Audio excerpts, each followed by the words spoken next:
is the time my mom faked her death so she didn't have to take care of me and my siblings. Yes, this girl really faked her death. Well, at the time I was 5 and my little brother was 3. I started off with my mom saying that she didn't feel well and she couldn't pick me up from school, so the bus would have to take me home. Well, a few months after, she started getting picked up from our house by this black car. She said that car was picking her up because of her so-called doctor's appointment. And she wasn't able to drive herself because she was too sick. Well, one day, when this car came to pick her up, she never came home. Me and my little brother were sitting around for a couple days waiting for her to come home, but she never came home, and we were young, so we didn't do anything. Eventually, my aunt came over to our house and told my little brother and I that our mom had passed away, and that she was cremated, and they kept the ashes. So our aunt started taking care of us. Until one day, I saw my aunt getting picked up by that same black car. That's when I started to get suspicious of everything, and I decided to check these ashes. When I checked, it was flour. Like for part 2. This is part 2 of the time my mom faked her death so she didn't have to take care of me and my siblings. But like I said, my aunt told me that my mom had died and they cremated her and they let her keep the ashes and that she was going to start taking care of us.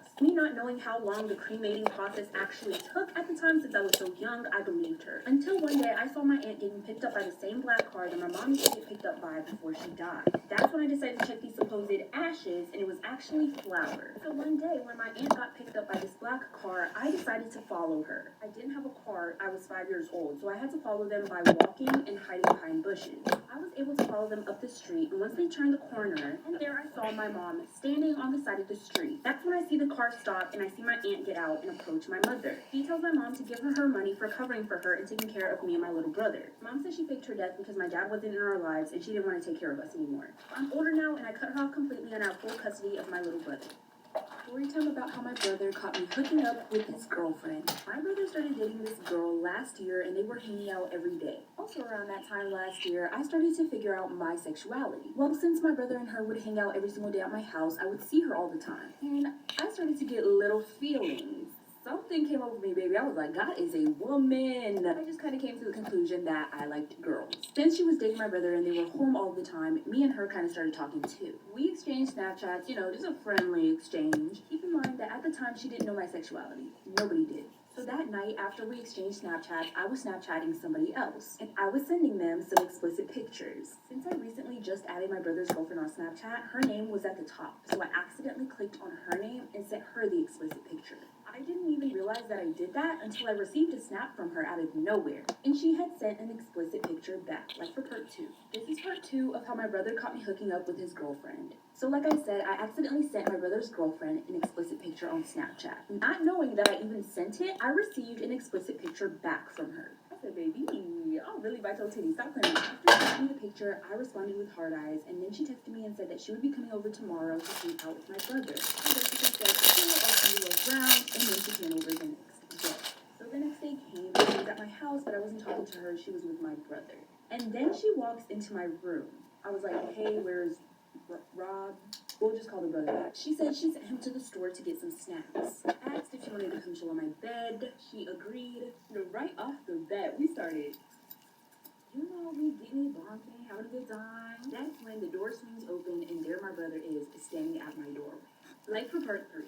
This is going to be part 3 of the time my brother caught me hooking up with his girlfriend. So my brother swung my door open and there he was standing at my door watching me and his girlfriend while we were... Immediately, he was just like, oh, really? You're both fucking gross. That's when he turned around and left.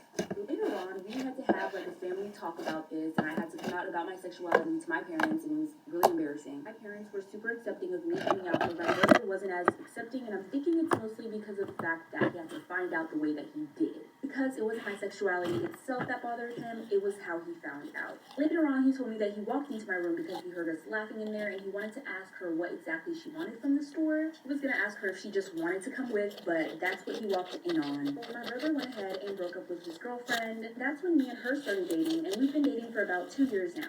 This is going to be part 3 of the time my brother caught me hooking up with his girlfriend. So my brother swung my door open, and there he was standing at my door watching me and his girlfriend while we were... Immediately, he was just like, oh, really? You're both fucking gross. That's when he turned around and left. Later on, we had to have like a family talk about this, and I had to come out about my sexuality to my parents, and it was really embarrassing. My parents were super accepting of me coming out, but my brother wasn't as accepting, and I'm thinking it's mostly because of the fact that he had to find out the way that he did. Because it was my sexuality itself that bothered him, it was how he found out. Later on, he told me that he walked into my room because he heard us laughing in there, and he wanted to ask her what exactly she wanted from the store. He was gonna ask her if she just wanted to come with, but that's what he walked in on. So my brother went ahead and broke up with his girlfriend. That's when me personally dating, and we've been dating for about 2 years now. I said I'd be sharing more stories of things that happened to me while I was younger that I've kept secret for my entire life and haven't told anybody, so here's another story. Fair warning, this video might be a little triggering. I was really young at the time. I don't exactly remember what age. I was around 8 or 13 years old. Me and my friends were going to this haunted maze, and it was around Halloween time. It was one of my friend's parents that was taking us there, and it was a group of 5 or 6 of my friends. While me and my friends were going through this maze, we were standing in a line, and I was standing in the very back. So while we were walking, I ended up tripping on my shoelace, and I fell to the side where there was curtains. It was the curtains where the workers would pop out and try to scare you. And I felt like trying to yell for my friends, but because of the sound effects of the maze, they couldn't hear me. And by the time I got up, they were gone. So I started walking, and I eventually got to a place where you could only go right or left, and I went left. And once I went left, I ended up in a circular room where there was 5 passageways. But there was also a group of teenage boys, and I didn't even see them at first. All I know is I turned around and got grabbed, like for part 2. This is part 2 of the time I got lost in a haunted maze. Like I said, I lost track of my friends, and I was looking for my friends, and I ended up in a part of the maze where there was all these guys that I didn't even see at first. All I know is I turned around and I got grabbed. So I screamed. I was super young at the time. I was defenseless. I didn't know what to do. Those guys seemed like they were around their teenage years, and they were laughing.